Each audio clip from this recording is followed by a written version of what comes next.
Well, welcome, friends. I'm Z, and I'm here with a very special human, Ahlay, who I'll share more about in a moment. Um, I'm the founder of Embody More Love, and I'm always learning how to do that. And I think that you are a good person to do that with, my friend. Yeah.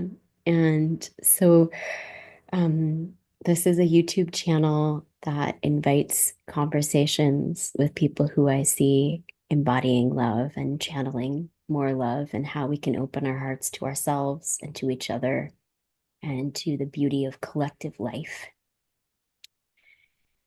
And um, this is a homegrown community. So it is completely supported by people who feel moved and want to contribute.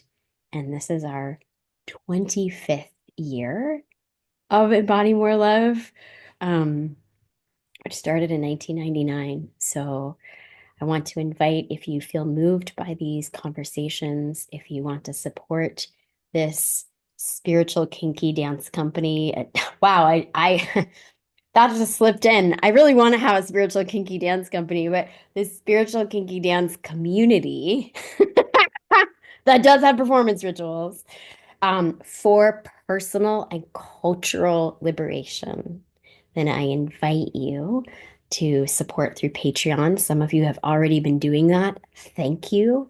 And if you would like to do that, you can join us at patreon.com/embody more love. And today I get to be with Ahlay, and who also goes by Alexandra Blakely. Did I say that right? Okay, just want to make sure. Um, and I don't even remember actually how we first crossed paths. But we've had some really beautiful conversations that I feel have brought me closer to my heart and to the way that I listen to grief work. And you're a fellow grief community innovator and orchestrator. And I feel like the ways that I want to move in the world are informed and inspired by you. So I'm so grateful to have you here. Mhm. Yeah. And I'll share just a little for folks who are new to you um, that Alay is a descendant of Ashkenazi, as am I, and Scandinavian and British folk, and is an artist, singer-songwriter, communal grief tender, community organizer, facilitator, and ceramicist, which I didn't know. And I was so excited. And I have to confess, I was trying to find your stuff today online. I was like, I want to see what you make. Walking the path of ancestral healing and the reclaiming of lost cultural memories. And Alay has two albums that I want to presence and that I hope you all get to check out. I just came from listening to one of them this afternoon and dancing to it and moving to it to be here in this conversation. One of them, Spells from the Unknown, encapsulates songs for the community to transform, ask questions, and seek to lead lives in service to the future ones. And her newest community album is WAILS, that I'm so excited to talk more about. WAILS Songs for Grief was recorded with a choir of 200 voices, including some of our very dear mutual friends. And the album is completely dedicated to grief, inspired by the whales of the sea, the whales of our times, and Francis Weller's book, The Wild Edge of Sorrow, which is more specifically focused on the five gates of grief. So, thank you for being here with me and for all the ways that you listen to your heart. Yeah. Thank you for seeing me in that way and experiencing me in that way. It means a lot. Mm, thank you. And I want to call in any energies that we want to be with us. I know you and I both have deep relations with the unseen world.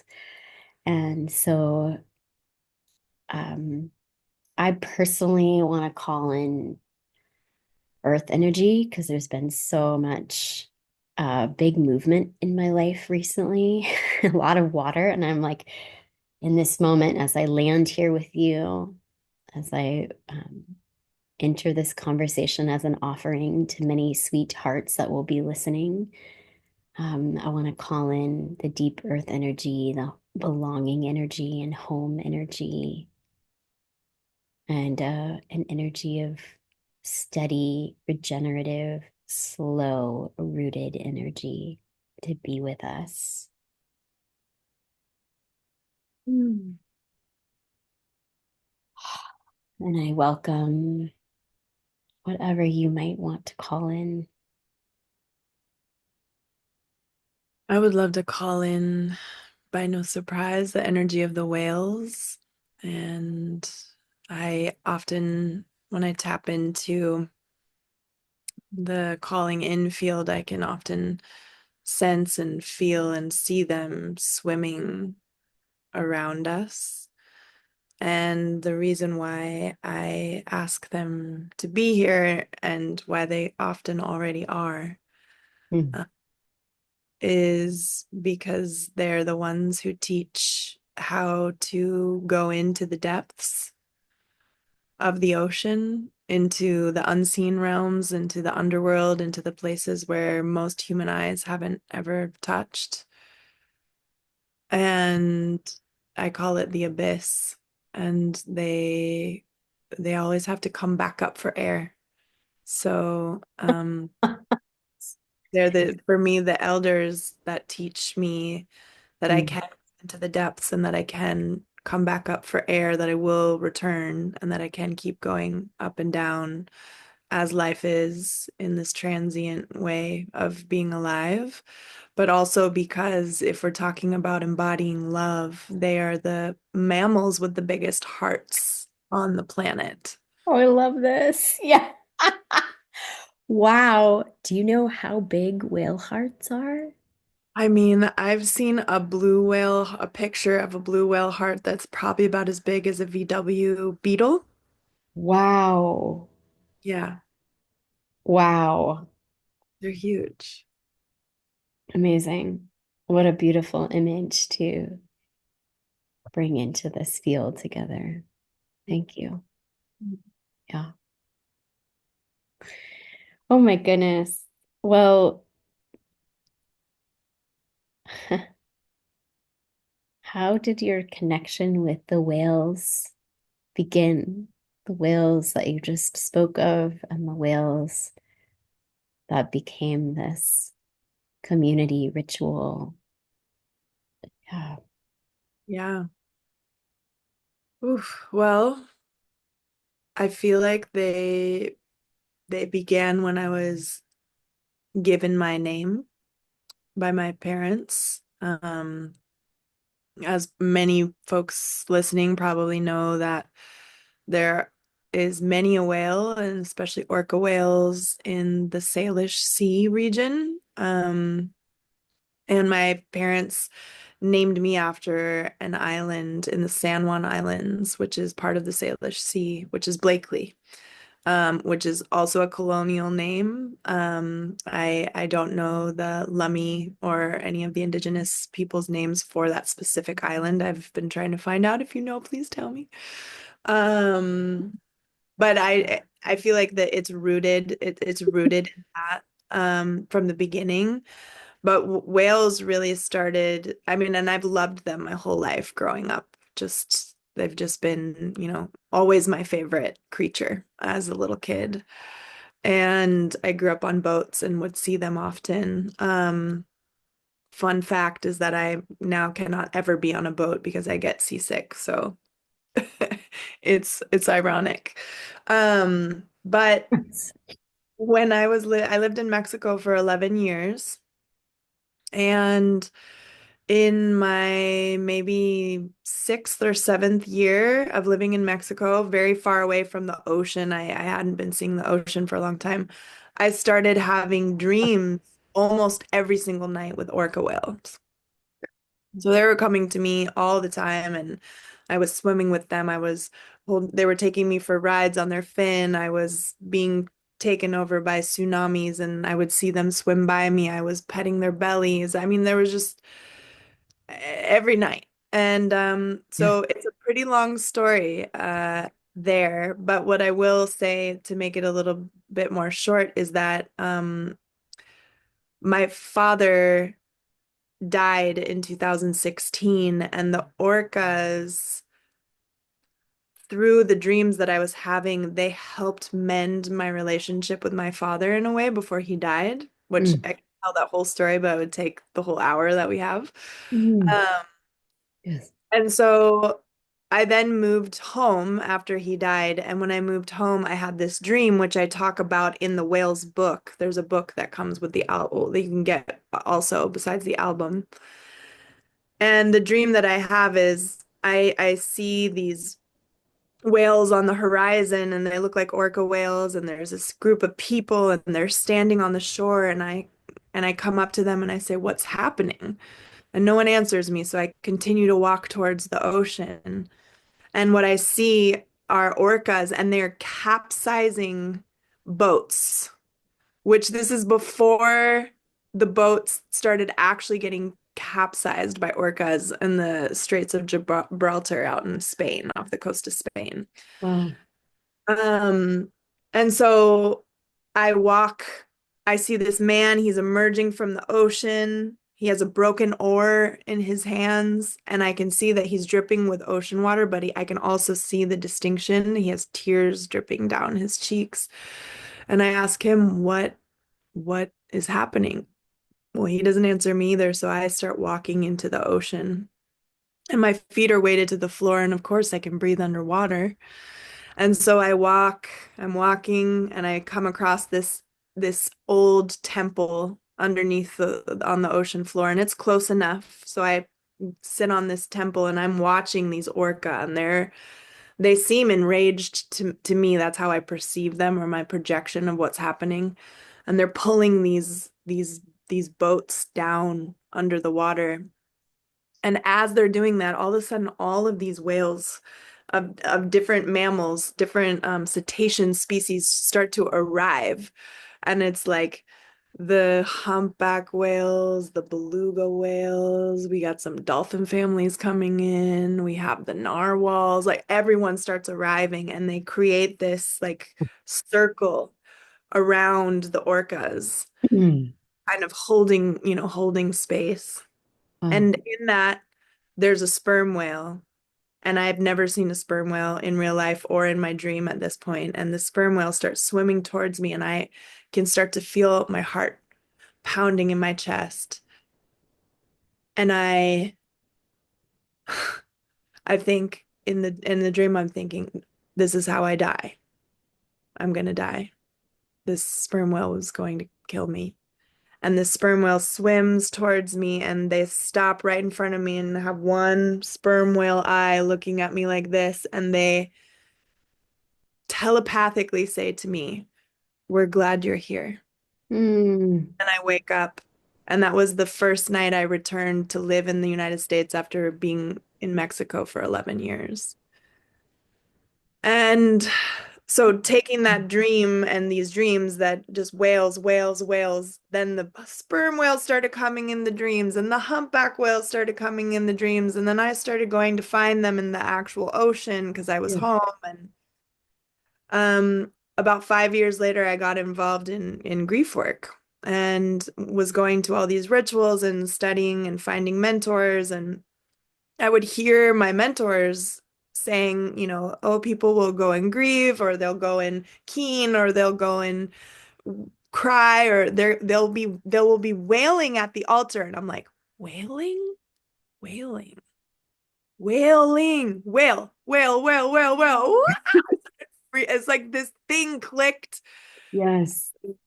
and that's just kind of how it started. I was like, oh, they want music Ah, and music for grief. And mhm. yeah. So that's like the shortest possible version of it. Oh, thank you. Thank you Yeah. for that. Yeah. I used to live in a whale house.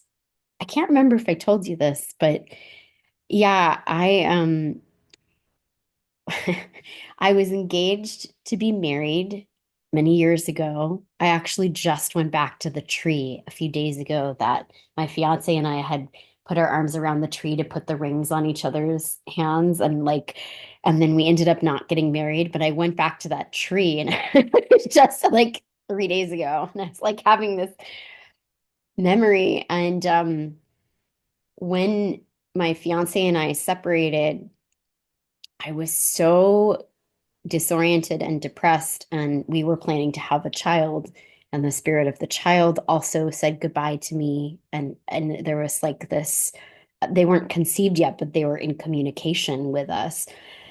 Um, and that is how I found Sabanfu. It was the deep, deep grief of I had become, I thought that marriage would somehow protect me from the existential loneliness that all humans have, right? And I was no longer, I was grieving the future that I wasn't going to have, and I was grieving also that my beloved had an addiction and was no longer safe, and that the person I had been closest to was no longer safe, and that was the portal into Sabanfu. And when I left that home, I moved into a whale house that had a huge whale painted on the front of it. It was a tiny home.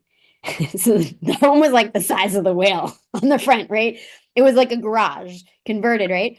And I remember thinking to myself when I saw it, oh, this is my home. It's my whaling home. It's my home for grieving because I was like in this transition. And Sabanfu died. The day I found out Sabanfu died was the day I learned I had to move. And that's when I then found the whaling house. Like there was this direct connection.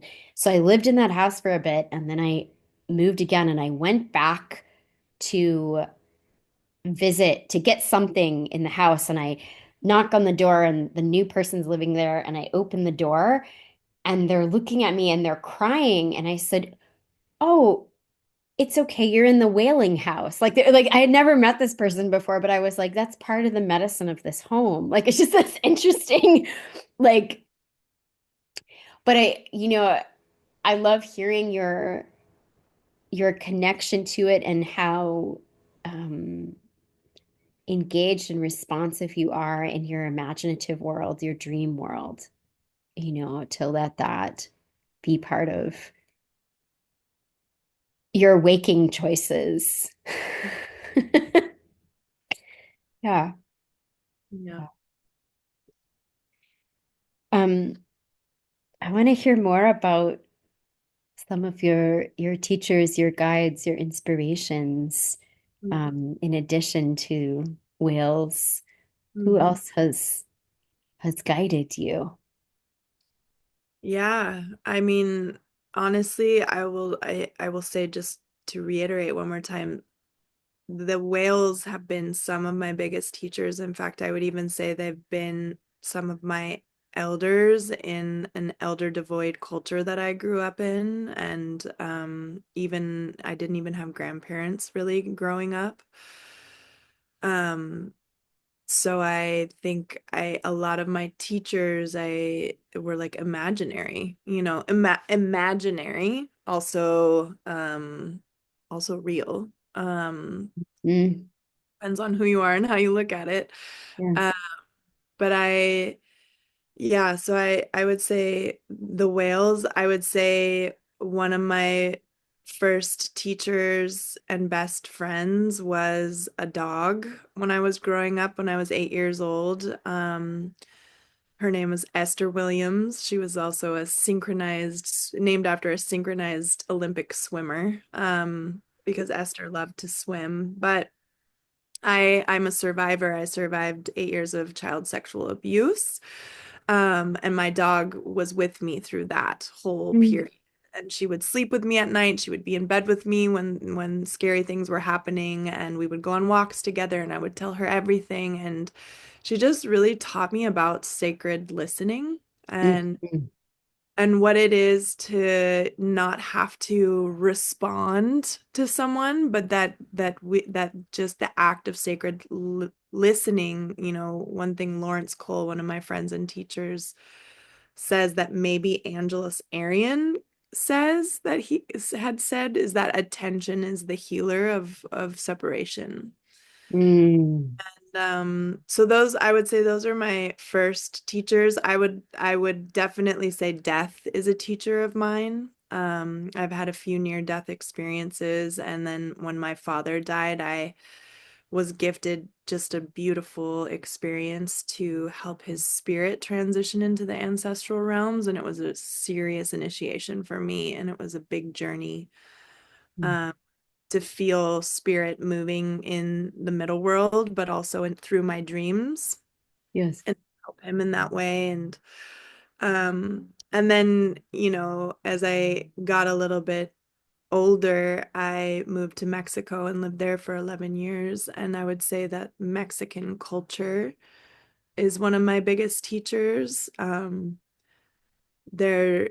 had been raised in the United States and under many Bush administrations and as a young person and through 9/11. And I remember when 9/11 happened, I was 17 years old and I was watching the news and I went to my first memorial in Seattle, Washington.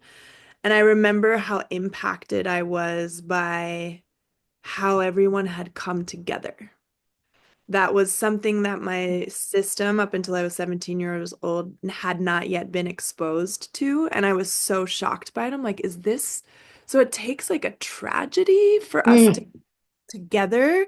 And I Wow. remember and I feel like that's a question that still is working in me even today.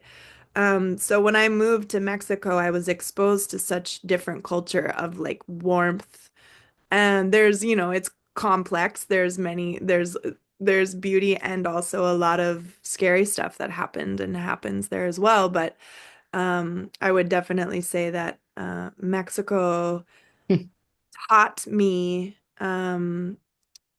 how to walk my friends home, how to drive them home, how to make sure they get to their front door, how to say actually and mean it in an embodied way that my house is your house when people come over. Um, mm.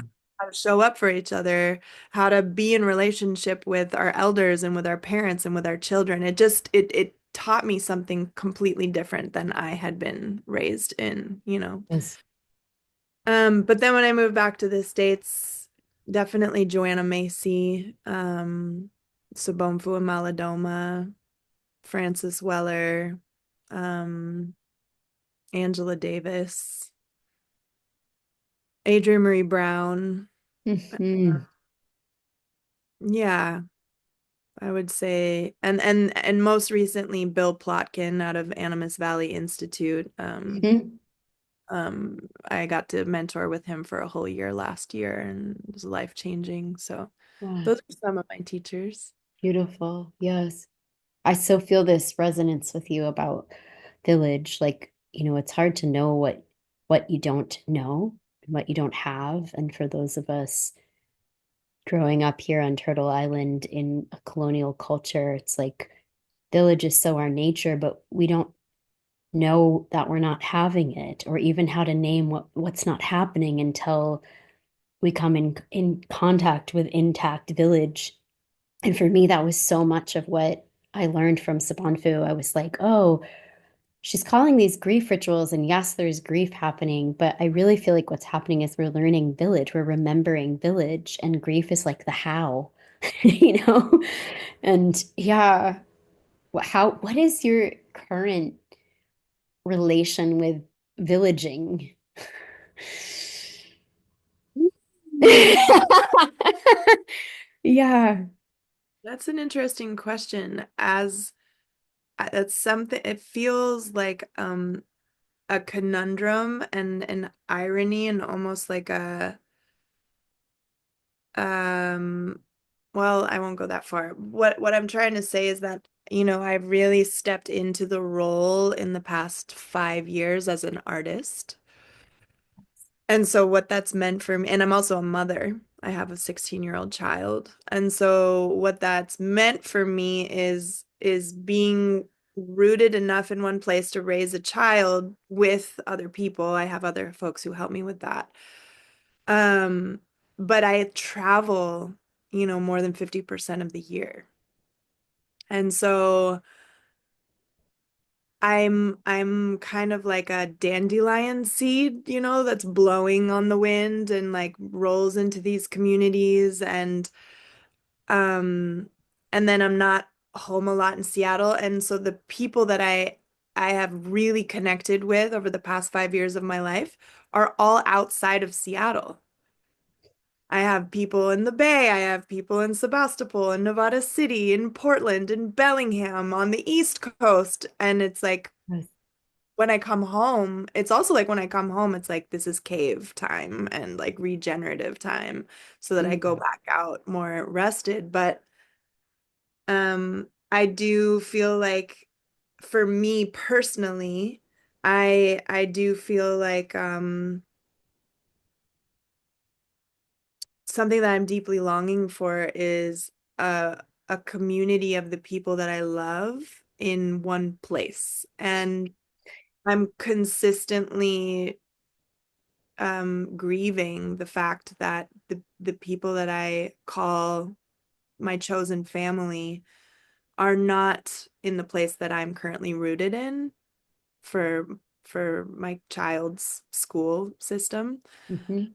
Um, and so I have all these songs about you don't carry this alone and we can't do this alone and you are not alone, and like I feel alone a lot of the time. Mm. It's such a weird thing. It's a strange contradiction. And yet, I have beautiful family and folks here in Seattle too that we have connections. It's just, we have these concentric circles. There are different kinds of connections that we have in our lives. And like I think it's important to know, for energetic reasons, like where how many people we can actually deeply connect with, and then there's a wider circle, and then there's a wider circle, and then there's a wider circle.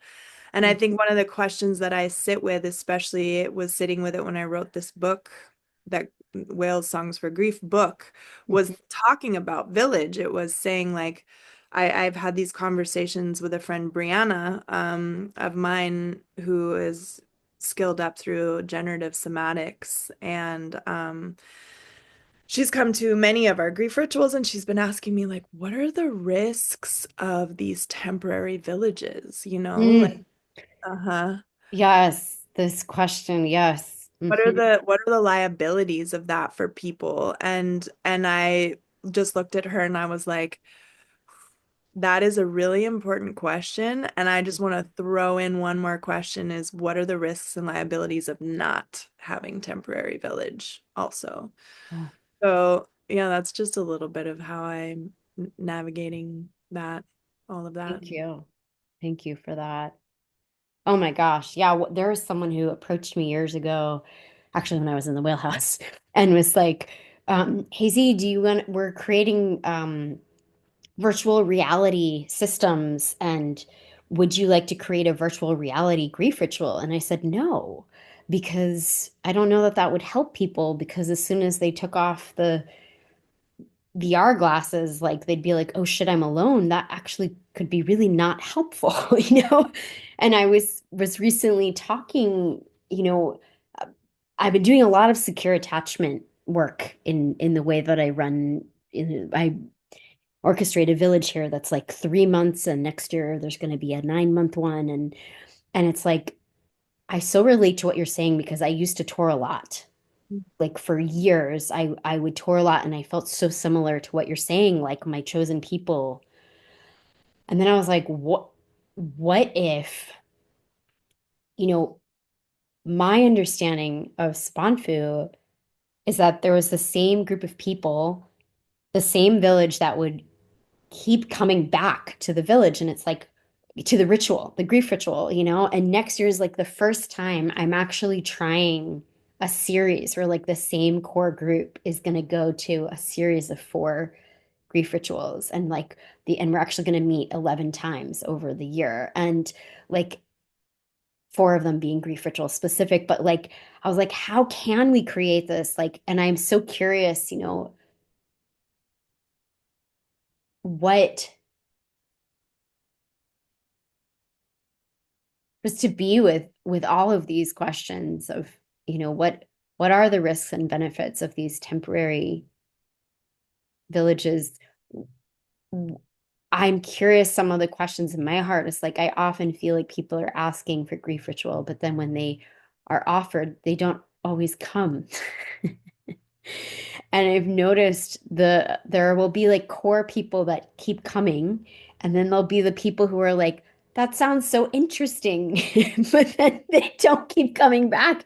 And I'm so curious about that. Is there something we can learn? Is there a way the rituals can evolve to meet the current ways attentions work in our society in these times? These are questions I have been exploring. I feel like you're opening up a can of worms right now, or we are, because I'm like, oh my gosh, there's like a million things that I want to riff on about this with you. And I just will just briefly name a few, which are just the fact that, I'm getting really curious too. This is on top of what you're saying about there's this massive, almost like exponential influx of grief ritual and grief tenders and even song leaders that's happening specifically on the West Coast. It's like not even on the East Coast, it's on the West Coast that it's happening. I mean, Francis Weller just did a training, and I think there was like 800 people on this or something, Wow. and that was the live training, right? And Yes. it's like people are like I mean, there's a collective consciousness that's despertando, that's a waking up that is like this is what we need to scale up in collectively, because whatever is coming is like this is how we tend to these times. We need to know we need to keep remembering how to grieve together. But the thing that I want to say about that too is like, what is it about? Because songs and stories and cosmologies and all this stuff is like they're born from the land, right? Like they're born from the land. Mm. And so why is it happening in the Pacific Northwest and not on the East Coast in the same it is happening in its own way on the East Coast, but in a different way. And when we're talking about the context of village, like this ritual, this Dagara ritual that Sobonfu and Malidoma brought as an antidote to neocolonization from their elders to the West, was Mhm. born in a village of people who grieve together all the time together. Like Yes. so even that ritual that was then brought over to the West can't even be the same because it's with these temporary villages, as opposed to like this is just embedded in our community. This is like how we this is it's not like I almost feel like it wouldn't even be called a grief ritual. Maybe it is in the Dagara village. It's just like this is just what we do. This is how we tend to life. This is how we tend to the dead. This is just embedded. Yes. And so there's just like, there's and so I'm just curious. I'm just so curious about what's happening on the West Coast on this particular geographical, side of Turtle Island that is like bubbling up in the collective consciousness of people being like, we have to skill up in this. Mhm. We have to remember how to grieve together. We have to remember how to sing together. And I feel like we're preparing ourselves for something that nobody knows what's coming, but we know something is. Yeah. Yes. Yes, thank you. I mean, I feel like it's both about the future and the past, right? It's like there's things coming to grieve, but there's also like not everyone has uh, dropped into what hasn't been grieved yet as well, right? And it's like, yeah, yeah. And, I'm curious that I know several folks on the East Coast, but I don't know the big picture of numbers. But I am sensing, I'm getting so many messages like, Z, are you going to do a grief facilitator training? And how can I learn this? And, one of the questions in my heart that I'd love to look at with you is, on one hand, I feel like I want everyone to know how to do these rituals, and I want this to be widespread and understood from its cultural context and in reciprocity with where it came from, right? And then there's also another thread of like, this is a really advanced thing to hold grief in a way that, in my words, transforms what's not yet love into love. I feel like that's really what grief ritual does, right? It like moves all this like energy that wants to care back into a fluid body, back into the circuitry of how we can move energy with each other, right? It's not just about being sad, which I didn't understand before Sabanfu, right? And so, I've also had conversations with people who worked with Sabanfu closely, more closely than I did, about just like the depth of training and maturity and mentorship that it takes to hold these rituals. And so I feel such deep awe for how, like, the technologies, the cultural technologies, the spiritual technologies that we got a glimpse of when they chose to bring them here, when Malidoma and Sabanfu chose to bring them here. And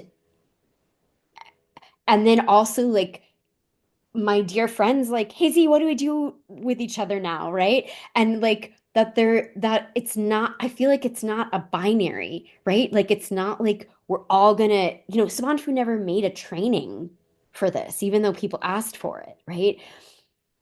That we're not going to be able to be her in the ritual, but we're also, as you said to your friend, like, but what happens if we don't do it at all, and like, what's the way to walk that can draw on tradition, that can be grounded in innovation as well, that can weave, and like, how can we as grief tenders um, hold each other well as we navigate that, as we learn, what's needed now. Yeah, this is so much in my heart. Yeah. Just hearing the integrity that I mean, I remember that's how I met you, is I was like looking for people who were holding the ritual in integrity. And Oh, people were like, you need to know who Z is. And I was like, okay. Because wow. for people who don't know this, you know this, but I never met Malidoma or Sobonfu, yet I'm working as like, I call myself like a third generation, person of I've learned from the folks who did work with them or did attend their rituals, and I've learned from them, but I feel like there's been so much lost in translation. Yes. And I've had so many conversations with so many people that there's been times where I'm like, I need to step back from this altogether, because I feel like unless I know exactly how this ritual was carried and brought here by Sobonfu and Malidoma, then I'm just perpetuating, cultural appropriation, or I'm perpetuating neocolonization by taking something that's not of my lineage. And then also I am paying my bills with it. I mean, there's so many complexities to that. Yes. Yes. Um, and I really wanted to learn about, what was brought here, and then like, oh, here are 5 things that I've never seen or done in any of the rituals that I've learned up in the Pacific Northwest, but why? So my teachers stopped doing those things, but why did they? Like, I need to have the stories of then why. Okay, so So Sobonfu Malidoma brought these things, but my teachers changed them, or Francis changed it, or somebody changed it, or da da da da. But Yes. why? I want to know why, because I want to at least be able to hold the ritual and integrity in that way too. So there's just, it feels like there's so much lost in translation. And what I'm hearing you say is Oh, like, you know, not only is it takes a lot for to facilitate a space like that and to really trust in yourself as a facilitator and in the group that you can go through this together because yes. that's an embodiment, right? Like if I'm not embodied in the belief that like we can do this together, then so Yes. yeah, I guess that's kind of like the essence of what I'm hearing you say is like how do we if we're Mhm. gonna spread the word and spread these teachings, like, but who gave us permission and like how do we hold the integrity of these things and like can we name all the complexities of where this came from and who I am and what positionality I hold and there's just so much and making sure the reciprocity goes back and that the right relationships are there and um Yes. that's part of the reason also why Wales was born. Wales, the album was born because I was struggling with these questions. And Mm, I and so the answer that had come through at that time was um the grieving is what's important, you know? mhm, So what are the other technologies that I have had access to that I know how to utilize to support my community in metabolizing grief? And that was song. And so I did mm, Francis Weller's work and the five gates of grief. And I said, okay, let's bring through a song for each of these gates. And mm. and the ironic thing that happened was that as I was creating this album, I thought I was trying to turn away, like humbly bow out to Sobonfu and Malidooma's work, say like, this wasn't mine to carry, right? Right? So thank you. And I'm going to, use this pathway instead to keep working with grief, to keep listening to the whales. And actually, through making this album, it deepened my connection with Malidoma Yes. and Yeah. Sobonfu. I And I it makes so much sense. And I went fully back in a much deeper way and much more grounded, rooted in like my why and like Yes. also open to holding all the complexities and questions and accusations and whatever else that needed to come with it. Mm, mm. Thank you. Yeah. There's so many things I could add here, and I want to let the questions be at the center. This is not my moment to share all of the answers that I've come up with, right? And I want to ask you as we begin to come in for a landing soon, what's the loudest question in your heart in this moment?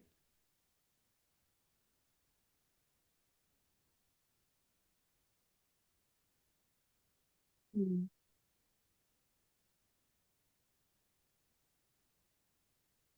The loudest question in me at this moment is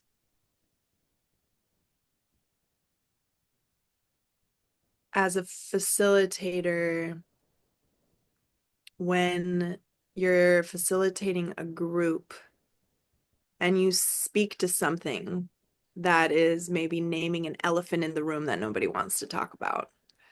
And it's like the air gets sucked out of the room and you can like feel the tension in the bodies of the collective. And it's almost like there's like an internal collapse that starts to happen. The question that I am currently sitting with is how do we allow ourselves to be informed by the wisdom of collapse instead of trying to change it or make it different? Mm. It's like someone names the elephant in the room, or dissent comes into the room, or whatever it is. And then there's a collapse. And me as a facilitator, my job is to like help us move through the collapse. But I actually want to get curious about like what's the wisdom in the collapse? Because y'all, we're living in a collapse collectively on a grand scale right now. Yes. And Yes. there, and it's like I feel like part of what we are being tasked with is to help decompose the collapse. It's like the bull Mm. that runs towards the storm and runs towards it and through it as opposed to away from it. It's like, let's do this. So I think the question that's most alive in me right now is what is the wisdom in the collapse? Yes. And how, yeah, I can only find that through it, like witnessing it in my own body first. Hmm. Thank you. Yes.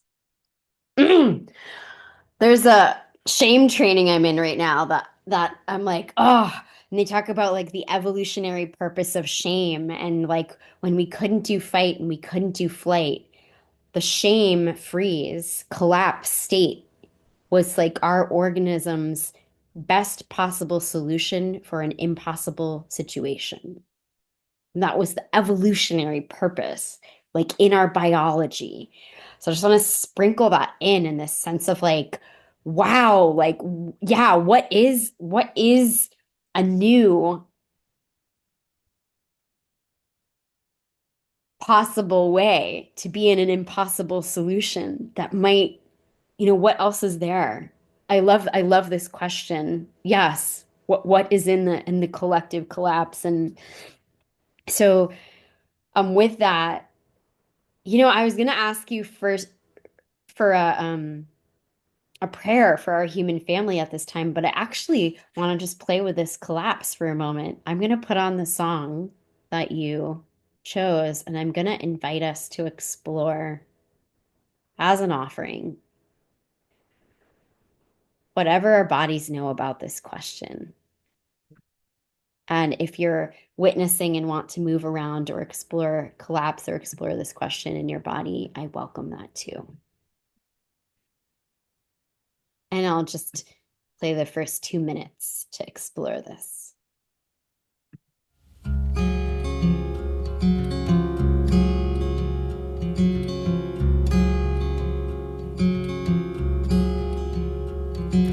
Love, I will go where you send me.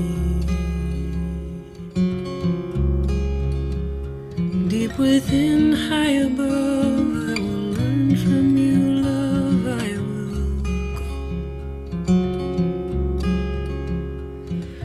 love. I will hear what you tell me. I will listen for my part, and I will sing with all my heart, so I can know that a wind is rushing through. Let us see what love can do.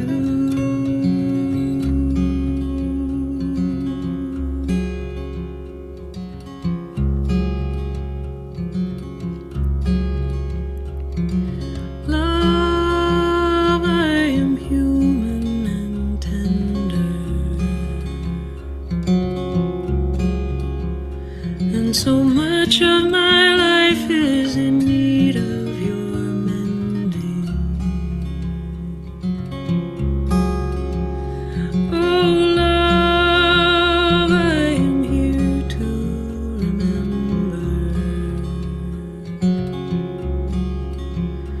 and the broken can heal as we open our lives to your wonder.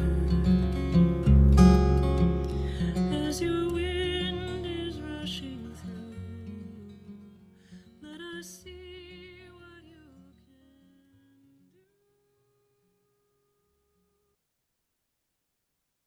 Hmm.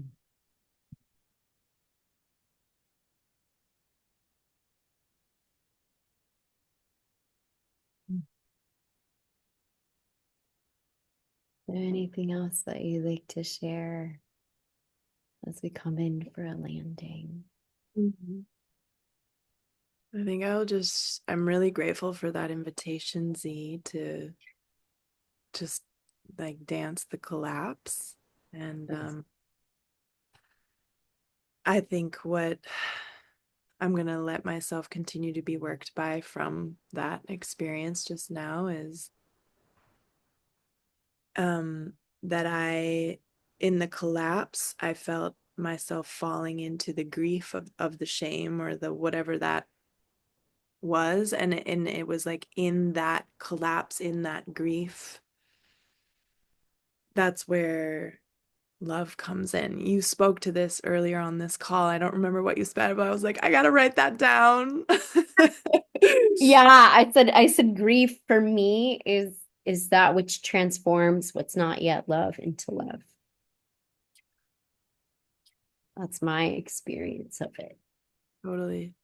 I've had the last 2 weeks have been a deep initiation for me in that, what you just spoke to, in an embodied way. Like I've known it theoretically, but like in an embodied way. Yes. And I just felt it again in the dance, especially with the contrast of the song and the lyrics. And so yeah, thank you Mm, for that. thank you. I just have to say this one last piece about naming the elephant in the room because Sabanfu would say to us in her grief rituals, she would say, I'm the black sheep in the family. I'm the one that, will call out the thing that no one else will name. And she said, how many of you are the black sheep in your family? And most of the room would raise their hand. And she's like, that's who comes to grief rituals. And then she said something really interesting. She said, in the Dagra, there are the people who are known because they will call what is not being named. And then other people get to come together and say, well, how do we want to address that? But in US culture, you're expected to do both.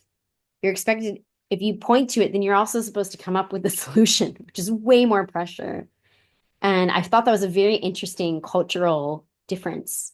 And something that I still reflect on and that came up as I was hearing you speak about that moment. So it's been such a joy to be here with you.